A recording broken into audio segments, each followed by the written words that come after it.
अस्सलाम वालेकुम दोस्तों, मैं हूं तैरबा सियाल। अलमाइदा पिज़्ज़ा पर ज़रूर आएँ और ज़रूर आकर पिज़्ज़ा खाएं। आपको पता है तैरबा सियाल ने दोबारा अलमाइदा पिज़्ज़ा ज्वाइन कर लिया है। ये देखें जी, ये लार्ज पिज़्ज़ा हो गया।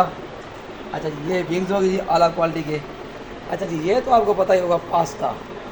ये हमारे भाई हैं माशाल्लाह से, ये अक्सर आते रहते हैं। हाँ जी, कैसा टेस्ट लगता है आपको? Okay good. खैर खैर है। ये डील 27 है जी, 3400 रुपये की डील है सिर्फ।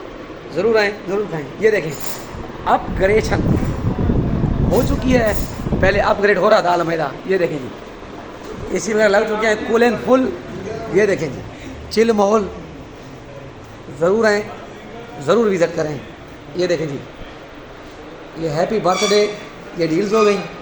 ये देखें सर, नए एसी लगा दिए गए हैं, अपग्रेड हो चुका है अलमाइदा पिज़्ज़ा शॉप। ये देखें जी, ज़रूर आएँ, ज़रूर विज़िट करें।